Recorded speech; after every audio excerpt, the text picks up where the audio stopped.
பார்ப்பான்னா, ஒரு மனுஷன் கர்த்தரை இப்படி நம்புவான்னா, நான் சொல்றேன் ஆகும்.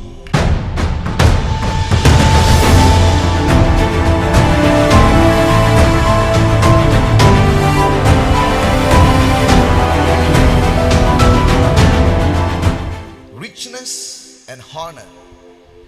ஐஸ்வர்யம் மட்டுமல்ல, rock Jesus Royal family, not just prosperity anointing, also political anointings. ஐஸ்வர்யமும் வருது, கனமும் வருது. சில பேருக்கு முன்னாடி உங்களை மதிப்பா, உங்களை பார்க்கும்போது வணக்கம் சார், நீங்க வரும்போது சிலர் எழுந்து நிக்க போறாங்க. எழுதி வச்சுக்கோங்க. கடவுள் நீங்க வந்து பணத்தோடு வாழணுன்றது மட்டும் இல்ல, கனத்தோடு வாழணும்னு நினைக்கிறாரு. ஆமென். அதனாலதான் சொல்றாரு, நீ எங்க வெட்கப்பட்டியோ ஆமென் அங்க உன் தலையை நான் நிமிர்த்துவேன்.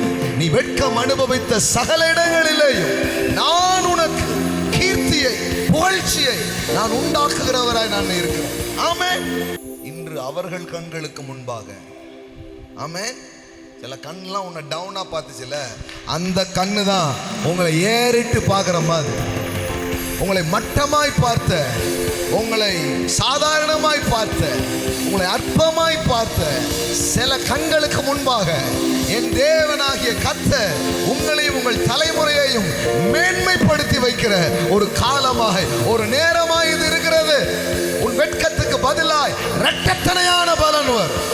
It's from God. இது தேவனிடத்திலிருந்து வருது.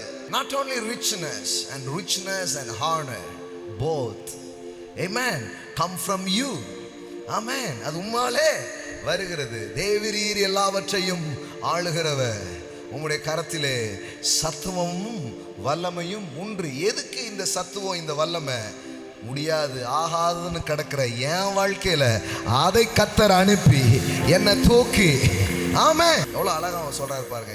எவரையும் இவரா இவளா அப்படிங்கலாம். பைபிள் சிம்பிளா சொல்லுது, எவரையும் மேன்மைப்படுத்த பலப்படுத்த உம்முடைய கரத்தினால் ஆகும்.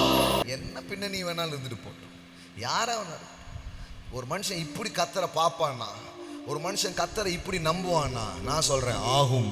அவருக்கு ஒண்ணு இது புதுசே கிடையாது. எத்தனையோ பேரை நிறுத்தி இருக்கிறாரு, இப்போ உங்களை நிறுத்த போறாரு இந்த காலகட்டத்திலே.